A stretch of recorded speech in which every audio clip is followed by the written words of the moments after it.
मत कर परवाह उनकी जो आज देते हैं ताना, मत कर परवाह उनकी जो आज देते हैं ताना, झुका देना सर उनका जब आए तेरा जमाना। इसी मोटिवेशनल कोट के साथ आज की कक्षा राजस्थान के लोक देवताओं से संबंधित। दोस्तों, इस कक्षा में हम आज अध्ययन करेंगे कल्लाजी महाराज के बारे में। कल्लाजी महाराज को 4 हाथों वाले लोक देवता के नाम से भी जाना जाता है। दोस्तों, देखते हैं कल्लाजी महाराज के बारे में। एग्जाम में पूछा जाता है 4 हाथों वाले लोक देवता। कल्लाजी राठौड़, कल्लाजी राठौड़। दोस्तों, राजस्थान के लोक देवताओं में 4 हाथ वाले लोक देवता के नाम से कल्लाजी राठौड़ को जाना जाता है। दोस्तों, कल्लाजी राठौड़ के बारे में अगर पढ़े तो यह मेड़तिया राठौड़ थे। इनका जन्म सामियाना गांव नागौर में मेड़तिया परिवार में हुआ था। इनके जो चाचा थे, इनके चाचा का नाम जयमल मेड़तिया व भुआ मीराबाई थी। दोस्तों, देखते हैं इनके बारे में। कल्लाजी महाराज के पिता का नाम, पिता विरमदेव के घर सन 1544 में जिस समय शेरशाह सूरी ने मारवाड़ पर आक्रमण किया था, गिरी सुमेल का युद्ध हुआ था, उसी समय कल्लाजी महाराज का जन्म होता है 1544 में पिता विरमदेव राठौड़ के घर। इनके चाचा का नाम या काकोसा का नाम जयमल मेड़तिया और भुआ थी मीराबाई, भुआ थी मीराबाई। दोस्तों, इनका जो जन्म होता है वो होता है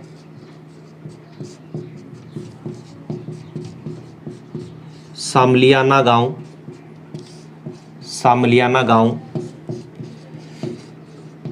मेड़ता नागौर में। सामलियाना गांव मेड़ता नागौर में वीर कल्लाजी महाराज का जन्म होता है। दोस्तों, कल्लाजी महाराज के अगर गुरु के बारे में चर्चा करें तो इनके गुरु का नाम योगी भैरवनाथ था। इनके गुरु का नाम योगी भैरवनाथ, गुरु योगी भैरवनाथ। इनकी जो कुल देवी थी, राठौड़ वंश की कुल देवी, इनकी कुल देवी देखते हैं दोस्तों। इनकी कल्लाजी महाराज की कुल देवी थी नागणेच्या माता।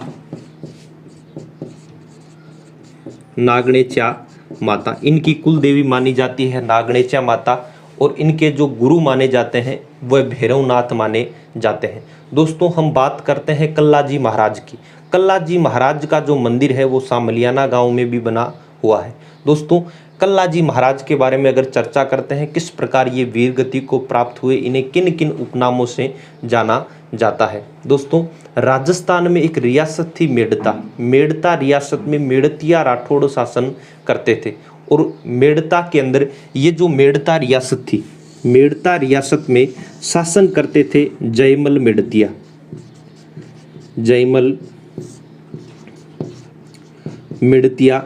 और जयमल मेड़तिया यहाँ पर जब शासन कर रहे थे उसी समय अकबर ने अपने 2 सेनापतियों को मेड़ता पर अधिकार करने के लिए भेजा।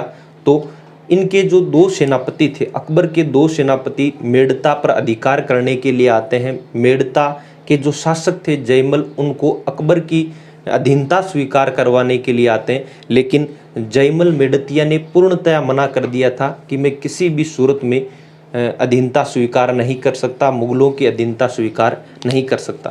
तो दोस्तों, इसके बाद में ये कहते हैं मेड़ता छोड़कर यह चित्तौड़ चले जाते हैं, चित्तौड़गढ़ चले जाते हैं, मेवाड़ चले जाते हैं। ये चले जाते हैं चित्तौड़गढ़। और चित्तौड़गढ़ में दोस्तों उस समय शासक थे उदय सिंह। उस समय चित्तौड़गढ़ में शासक थे उदय सिंह और उदय सिंह के पास जयमल मेड़तिया चला जाता है। दोस्तों, बताया जाता है कि अकबर ने सन 1567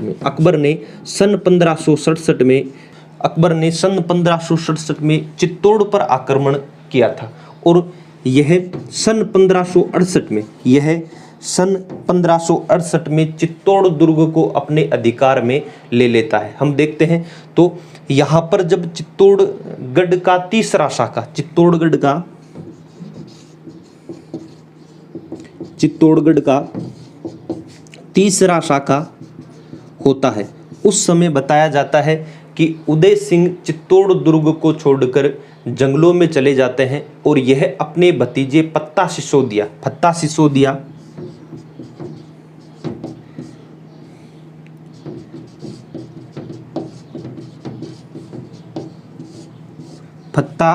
सिसोदिया को दुर्ग सौंपकर इनकी सहायता में एक होते हैं जयमल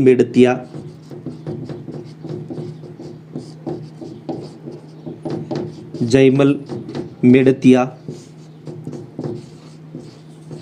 कल्लाजी राठौड़। और दोस्तों जो फत्ता सिसोदिया था, फत्ता सिसोदिया की जो पत्नी थी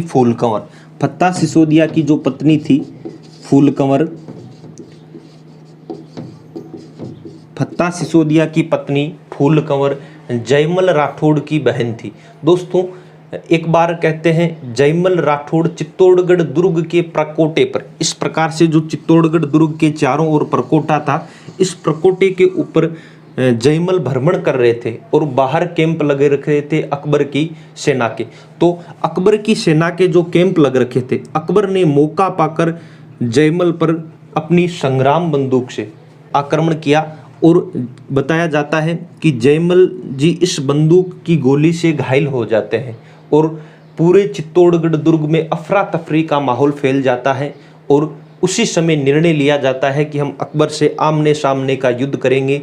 फत्ता सिसोदिया, जयमल मेड़तिया, कल्लाजी राठौड़ के सानिध्य में यहाँ पर केसरिया किया जाता है, फूलकंवर के सानिध्य में यहाँ पर जोहर किया जाता है और यह चित्तौड़गढ़ का तीसरा शाखा होता है। दोस्तों इसी समय जब यह घायल अवस्था में थे तो कल्लाजी राठौड़ ने अपने चाचा जयमल मेड़तिया को अपने कंधों पर बिठाकर मुगल सेना से युद्ध किया और इस विचित्र दृश्य को देखकर कि चार हाथों में तलवारें बड़ी भयानक तरीके से चल रही है, इस भयानक दृश्य को देखते हुए वीर कल्लाजी महाराज को चार हाथों के लोक देवता के रूप में जाना जाता है। दोस्तों कल्लाजी महाराज चार हाथों के लोक देवता के रूप में भी जाना जाता है। यह सन 1568 में जो चित्तौड़ का तीसरा शाखा हुआ था, इस तीसरे शाखे में अकबर से युद्ध करते हुए वीर गति को प्राप्त हुए थे। दोस्तों इसके बाद में अगर हम बात करें इनके उपनामों के बारे में, तो जो कल्लाजी महाराज थे इनके उपनाम है चार हाथों वाले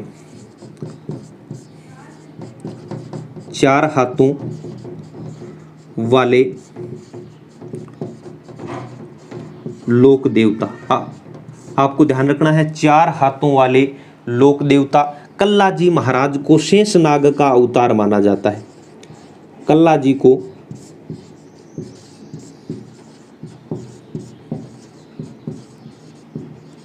शेषनाग का अवतार माना जाता है। कल्लाजी महाराज को शेषनाग का अवतार माना जाता है। बाल ब्रह्मचारी योगी कमध्वज, आपको ध्यान में रखना है, बाल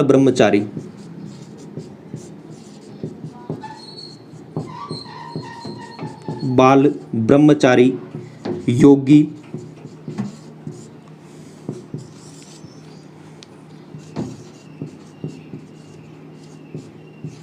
कमध्वज। दोस्तों कमध्वज दुश्मन से लड़ते हुए वीर गति को प्राप्त होने वाले सैनिकों को कमध्वज के नाम से पुकारा जाता है। दोस्तों जो कल्लाजी महाराज है, कल्लाजी महाराज की छतरी कहाँ पर बनी हुई, कई बार एग्जाम में पूछा जाता है कल्लाजी महाराज की छतरी कहाँ पर स्थित है। आपको ध्यान में रखना है, चित्तौड़गढ़ दुर्ग के जो प्रवेश द्वार है, उन प्रवेश द्वारों में एक प्रवेश द्वार का नाम है भैरव पोल और भैरव पोल कल्लाजी महाराज के गुरु भैरवनाथ के नाम के आधार पर रखा गया।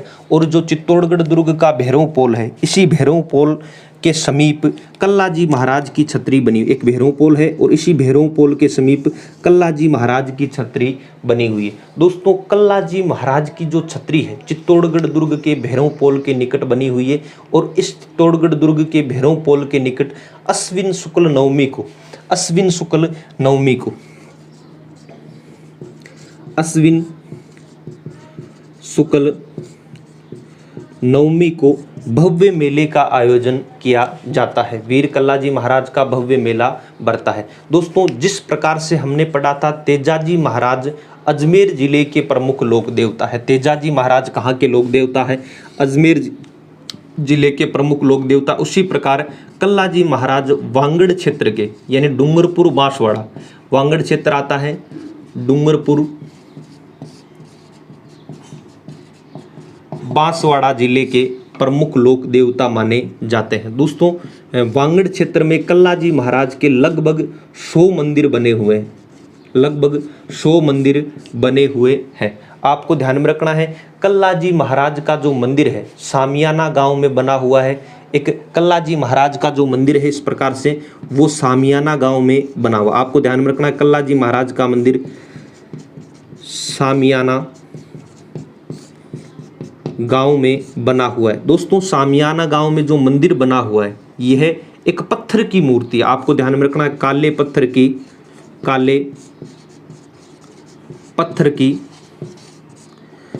मूर्ति, काले पत्थर की ये मूर्ति बनी हुई है।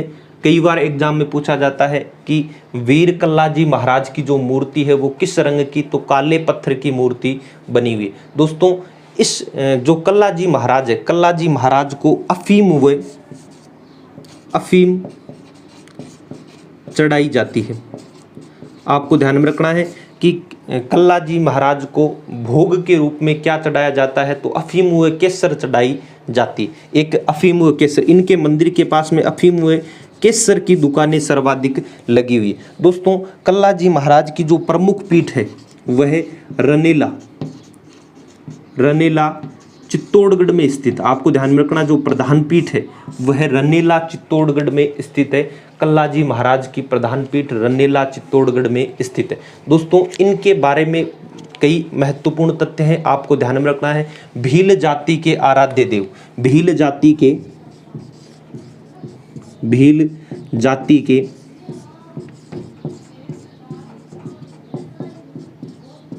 आराध्य देव, भील जाति के आराध्य देव कल्लाजी महाराज।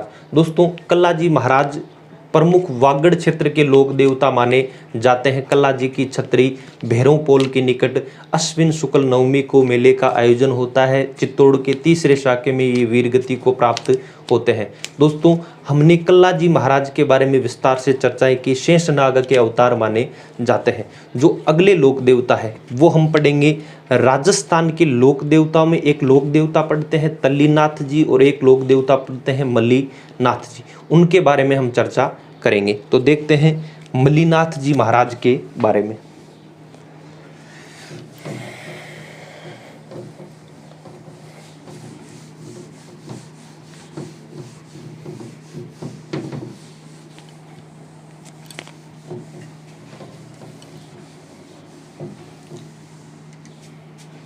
दोस्तों, हम पढ़ेंगे मल्लीनाथ जी महाराज के बारे में। मल्लीनाथ जी महाराज या मल्लीनाथ जी जो राठौड़ है वह राव सिंहा के वंशज माने जाते हैं। राव सिंहा जिन्होंने मारवाड़ में राठौड़ वंश की स्थापना की थी। दोस्तों, राव सिंहा के बारे में भी हम राठौड़ वंश के अंदर पढ़ेंगे। तो आज देखते हैं मल्लीनाथ जी महाराज के बारे में। दोस्तों, मल्लीनाथ जी महाराज हम देखेंगे मल्लीनाथ जी राठौड़ या मल्लीनाथ जी महाराज के बारे में। मल्लीनाथ जी महाराज, मल्लीनाथ जी महाराज सिंहा के वंशज राव सलखा के पुत्र, यानी इनके पिता का नाम था, इनके पिता का नाम राव सलखा व माता का नाम जीणादे। राव सलखा व माता का नाम जीणादे। दोस्तों, मल्लीनाथ जी महाराज का मंदिर जो बना हुआ है यह मंदिर तिलवाड़ा बाड़मेर में, यह मंदिर तिलवाड़ा बाड़मेर में बना हुआ। आपको ध्यान में रखना, तिलवाड़ा एक तो बांसवाड़ा में स्थित है, तलवाड़ा हनुमानगढ़ में स्थित है। दोस्तों, इस प्रकार से मल्लीनाथ जी महाराज का जो मंदिर बना हुआ है वह तिलवाड़ा बाड़मेर में लूणी नदी के किनारे। आपको ध्यान में रखना है कौन सी नदी के किनारे, एक नदी बहती, उस नदी का नाम है लूणी नदी। लूणी नदी के किनारे, लूणी नदी के किनारे तिलवाड़ा बाड़मेर में, तिलवाड़ा बाड़मेर में इनका मंदिर बना हुआ है। पिता का नाम राव सलखा व माता का नाम जीर्णाद्य था। दोस्तों, राव मल्लीनाथ जी महाराज के बारे में बहुत सी चमत्कारों के बारे में बताया जाता है। राव मल्लीनाथ जी महाराज मालानी क्षेत्र के शासक हुआ करते थे, मालानी क्षेत्र के जागीरदार हुआ करते थे। दोस्तों, इन्होंने रावचूड़ा की सहायता की थी, रावचूड़ा की नागौर व मंडोर विजय में सहायता की थी। आपको ध्यान में रखना है मल्लीनाथ जी महाराज ने, मल्लीनाथ जी महाराज ने चूड़ा की नागौर व मेवाड़ जीतने में सहायता की थी, नागौर व मेवाड़ जीतने में सहायता की थी। तिलवाड़ा बाड़मेर में लूणी नदी के किनारे इनका मंदिर स्थित है। दोस्तों, जो मल्लीनाथ जी महाराज है, मल्लीनाथ जी महाराज के मंदिर के समीप राजस्थान का सबसे प्राचीन मेले का आयोजन होता है। राजस्थान के सबसे प्राचीन मेले का, राजस्थान का सबसे प्राचीन मेला तिलवाड़ा पशु मेला। दोस्तों, इस मेले में सर्वाधिक खरीद फिरोद होती है और सर्वाधिक खरीद फिरोद होती है थारपारकर नस्ल की गाय की, थारपारकर नस्ल की गाय की। दोस्तों, यह जो मेला है यह चैत्र मास की कृष्ण 11 से, चैत्र मास की कृष्ण 11 से शुक्ल पक्ष की 11 तक आयोजित किया जाता है। राजस्थान का सबसे प्राचीन मेला। दोस्तों, इनके पिता का नाम राव सलखा थे। राव सलखा के शादी के कई वर्षों तक, राव सलखा की शादी के कई वर्षों तक इनके कोई भी संतान प्राप्ति नहीं होती है। तब एक बार बताया जाता है यह अपने सैनिकों के साथ जंगल में शिकार पर गए और सैनिकों से इनका साथ बिछुड़कर यह एक घने जंगल में पहुँचे और वहाँ पर एक योगी तपस्या कर रहे थे। और योगी जब तपस्या कर रहे थे तब इन्होंने योगी के पास जाकर उन्हें कहा कि मेरे कोई भी संतान नहीं है, महाराज आप दया कीजिए और आपके दिव्य चमत्कार से मुझे संतान दीजिए। तो योगी ने अपना कमंडल दिया और कहा इस कमंडल से आप जितनी बार पानी पिएंगे आपकी उतनी संतानें होगी। यह जन श्रुतियों की कहानियां हैं दोस्तों, मारवाड़ क्षेत्र के अंदर ये प्रचलित कहानियां हैं। दोस्तों, सलखा के 4 पुत्र हुए थे। योगी के कहे अनुसार बड़े पुत्र का नाम मालदेव रखा गया, मल्लीनाथ जी रखा गया, बड़े पुत्र का नाम मल्लीनाथ जी रखा गया और इन्हें योगी के भेष में इनका राज्याभिषेक किया गया। दोस्तों, योगी के भेष में राज्याभिषेक किया गया, यह एक योगी के कहे अनुसार हुआ था। तो हम देखेंगे तिलवाड़ा बाड़मेर प्राचीन मेले के बारे में। दोस्तों, मल्लीनाथ जी महाराज की पत्नी का नाम था रूपा दे। मल्लीनाथ जी महाराज की पत्नी का नाम था रूपा दे और रूपा दे शुरुआत से ही भगवान भक्ति में लीन थी और यह रामदेव जी की परम भक्त थी। और इनके गुरु का नाम था उग्गम सिंह भाटी। गुरु का नाम उग्गम सिंह भाटी।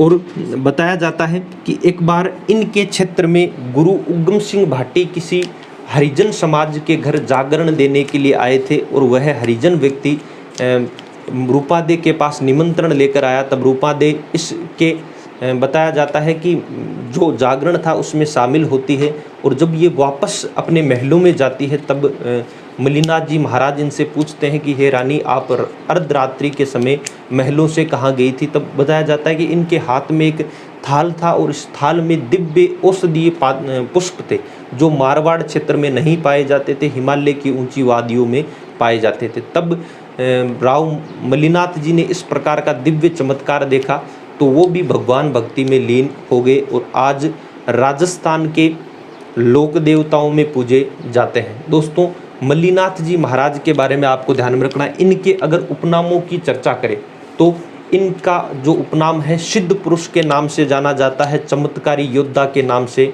जाना जाता है। इनको सिद्ध पुरुष, सिद्ध पुरुष, चमत्कारी योद्धा, सिद्ध पुरुष चमत्कारी योद्धा के नाम से भी जाना जाता है। इनके गुरु का नाम भी उग्गम सिंह भाटी है। इनके गुरु का नाम भी उग्गम सिंह भाटी है। ये आपको ध्यान में रखना है। इनके गुरु का नाम उग्गम सिंह भाटी, और इन्होंने एक ऋषि मुनियों का कीर्तन करवाया था, ऋषि मुनियों को सम्मिलित करके कीर्तन करवाया था, और वहीं पर कुंडापथ की स्थापना की। कुंडापथ की स्थापना, आपको पूछ सकते हैं कुंडापथ की स्थापना किसने की थी, और एक सम्मेलन बुलाया मुनियों का, ऋषियों का, कुंडापथ की स्थापना की। दोस्तों, जो मलिनाथ जी महाराज है, इन्होंने मालवा के सूबेदार निजामुद्दीन को पराजित करके कीर्ति हासिल की थी। यानी मालवा के सूबेदार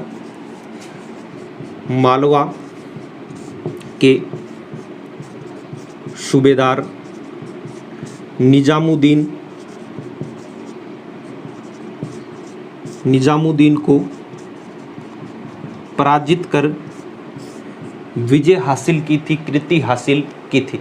दोस्तों, मलिनाथ जी महाराज के समीप ही, मलिनाथ जी महाराज का मंदिर तिलवाड़ा बाड़मेर में है, और इनके समीप ही एक मंदिर बना हुआ है, रानी रूपादे का मंदिर। आपको ध्यान में रखना है, रानी रूपादे के मंदिर व मलिनाथ जी महाराज के मंदिर का जो क्षेत्र है, इस बीच के क्षेत्र को मालानी क्षेत्र के नाम से जाना जाता है। तो आपको ध्यान में रखना है, जो रूपादे का मंदिर है वो मालाजाल गांव बाड़मेर में स्थित है, और इन दोनों के मध्य का जो क्षेत्र है इसे मालानी क्षेत्र के नाम से जाना जाता है। और राजस्थान का सबसे प्राचीन पशु मेला तिलवाड़ा पशु मेला माना जाता है। दोस्तों, ये हमने बात की थी मलिनाथ जी महाराज के बारे में। दोस्तों, मलिनाथ जी महाराज, एक पढ़ेंगे हम तलीनाथ जी महाराज। अब देखते हैं तलीनाथ जी महाराज के बारे में। तो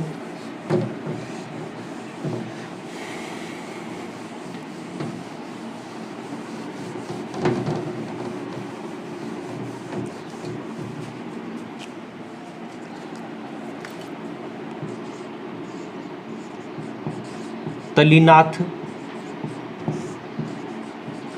जी महाराज।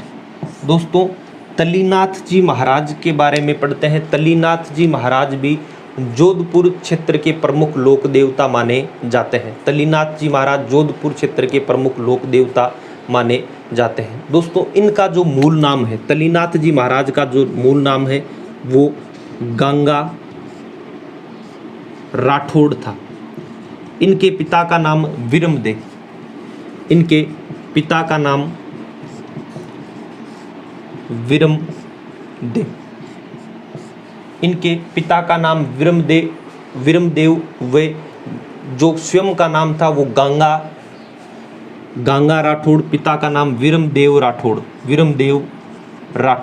आपको ध्यान में रखना है, विरमदेव राठौड़ शेरगढ़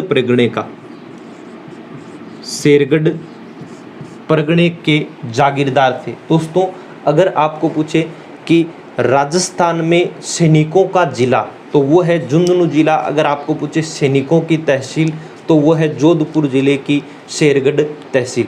दोस्तों, हम पढ़ रहे थे आपके तलीनाथ जी महाराज के बारे में। तलीनाथ जी महाराज के गुरु का नाम था जालंधर नाथ जी। गुरु जालंधर नाथ, और गुरु जालंधर नाथ का जो स्थान था वो था जालोर। गुरु जालंधर नाथ, और इनका जो प्रमुख स्थान था वो था जालोर। दोस्तों, तलीनाथ जी जो महाराज है, तलीनाथ जी महाराज गंगा जी जो राठौड़ है, इनका जो मंदिर है वह जालोर में बना हुआ है। और आपको ध्यान में रखना है कि यह जालोर के पांचोटा गांव में इनका जो मंदिर है, इनका मंदिर इस प्रकार से मंदिर बन रखा है। जालोर के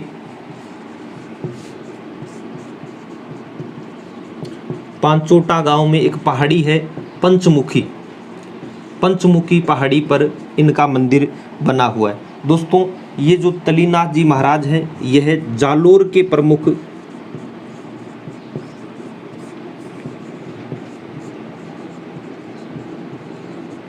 प्रमुख लोक देवता माने जाते हैं। यह प्रमुख जालोर के लोक देवता माने जाते हैं। दोस्तों, तलीनाथ जी महाराज के बारे में हमने पढ़ा, गांगदेव राठौड़ के बारे में हमने पढ़ा, विरमदेव इनके पिताजी का नाम था, और यह मारवाड़ क्षेत्र के प्रमुख लोक देवता माने जाते हैं। दोस्तों, इसके बाद में जो हम लोक देवता पढ़ते हैं वो देखेंगे देव बाबा के बारे में। अगले जो लोक देवता है वो है देव बाबा। देव बाबा, दोस्तों देव बाबा का इस प्रकार से मंदिर बन रखा है, आपको ध्यान में रखना है देव बाबा के बारे में। ये जो मंदिर है इस प्रकार से देव बाबा का मंदिर बन रखा है। दोस्तों, देव बाबा का जो मंदिर है यह नंगला जहान वेर भरतपुर में, नंगला जहान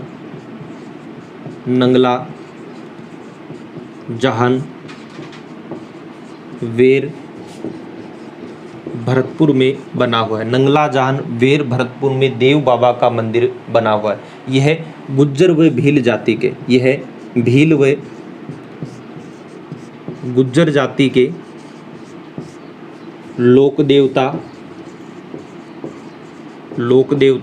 माने जाते हैं। यह भील व गुज्जर जाति के लोक देवता माने जाते हैं। दोस्तों, देव बाबा का जो मंदिर है भरतपुर, नंगला जहान भरतपुर वेर भरतपुर में बना हुआ है। दोस्तों, इन्हें ग्वालों के आराध्य देव,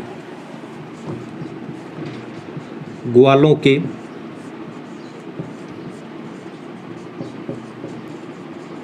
आराध्य देव, कष्ट निवारण देव, यानी इन्हें ग्वालों के आराध्य देव, कष्ट निवारण देव के नाम से भी जाना जाता है। दोस्तों, इनका जो मेला है, इनका मेला वर्ष में 2 बार लगता है, आपको ध्यान में रखना है। इनका जो मेला है वर्ष में 2 बार लगता है। वर्ष में 2 बार नंगला जहान भरतपुर में मेले का आयोजन होता है, आपको ध्यान में रखना है। पहला जो मेला है वह भाद्रपद शुक्ल पंचमी को, पहला मेला भाद्रपद शुक्ल पंचमी को, दूसरा जो मेला लगता है चैत्र मास शुक्ल पंचमी को। पहला भाद्रपद यानी प्रथम भाद्रपद शुक्ल पंचमी, और जो दूसरा मेला लगता है चैत्र शुक्ल पंचमी को दूसरे मेले का आयोजन होता है। वर्ष में 2 बार मेले का आयोजन किया जाता है। दोस्तों, कहते हैं कि देव बाबा के देवलोक गमन के बाद, देव बाबा के देवलोक गमन के बाद अपनी बहन एलादी का भात भराता, देवलोक गमन के बाद अपनी बहन एलादी का भात भराता। दोस्तों, देव बाबा के बारे में अगर चर्चा करें तो देव बाबा के जो सवारी थी वो थी भैंसे की सवारी, यानी सवारी थी भैंसे की सवारी, और यह पशुओं का उपचार किया करते थे। तो इनके एक हाथ में इस प्रकार से जो देव बाबा है, यह देव बाबा इस प्रकार से देव बाबा का जो मंदिर है, यहाँ पर देव बाबा भैंसे पर सवार होकर, देव बाबा भैंसे पर सवार होकर एक हाथ में झाड़ थी, इनके एक हाथ में झाड़ा लगाने के लिए झाड़ थी, तो दूसरे हाथ में लाठी थी। तो आपको ध्यान में रखना है, इनके एक हाथ में झाड़ व दूसरे हाथ में लाठी थी। इनके जो वाहक था वह माना जाता है भैंसे की सवारी। दोस्तों, इनका जो मंदिर होता है प्राय नीम वृक्ष के नीचे माना जाता है। कौन से वृक्ष के नीचे? नीम वृक्ष के नीचे। आपको ध्यान में रखना है, देव बाबा का मंदिर नीम वृक्ष के नीचे होता है। एक बार मैं पुनः आपको बता देता हूँ, देव बाबा भील व गुज्जर जाति के आराध्य देव थे। इनका मंदिर नंगला जहान वेर भरतपुर में स्थित है। ग्वालों के आराध्य देव, कष्ट निवारक लोक देवता के बारे में पढ़ा था। दोस्तों, इसके बाद में जो लोक देवता पढ़ेंगे हम, वो हमने कई लोक देवताओं के बारे में बातें कर ली है। इसके बाद में हम जो अगले लोक देवता पढ़ेंगे वो है आपके बाबा मामदेव। देखेंगे बाबा मामदेव के बारे में।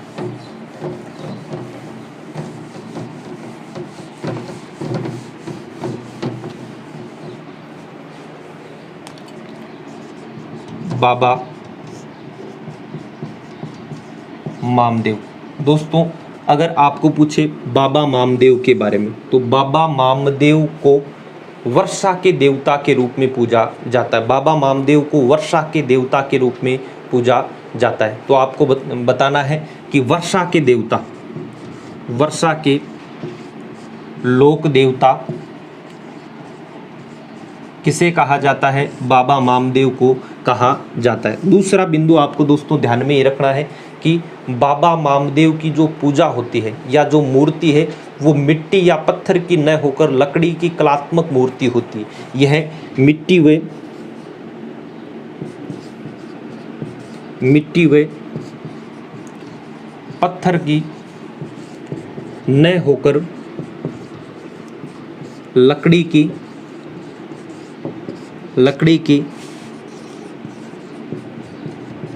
कलात्मक मूर्ति है और यह गांव के प्रवेश मार्ग पर तोरण के रूप में, लगाई जाती है। कई बार एग्जाम में पूछ सकते हैं बाबा मामदेव वर्षा के लोक देवता, इनकी जो मूर्ति होती है लकड़ी की मूर्ति होती है, कलात्मक मूर्ति होती है, तोरण के रूप में गांव के प्रवेश मार्ग पर लगाई जाती है।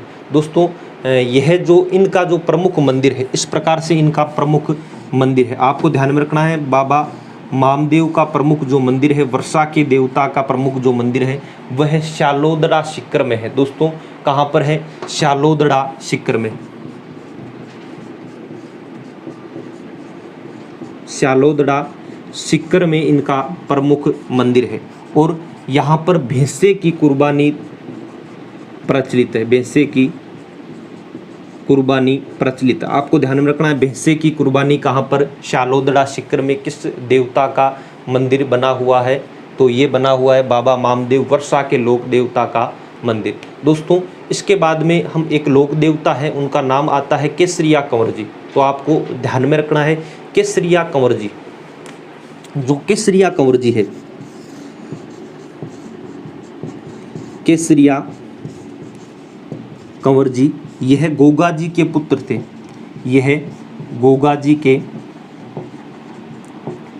केसरिया कंवर जी यह गोगा जी के पुत्र थे। यह सर्प रक्षक देवता के रूप में भी पूजे जाते हैं। इनकी जो ध्वजा होती है सफ़ेद रंग की, ये आपको ध्यान में रखना है। केसरिया कंवर जी की ध्वजा सफ़ेद रंग की, केसरिया कंवर जी की ध्वजा होती है सफ़ेद रंग की। धन्यवाद दोस्तों।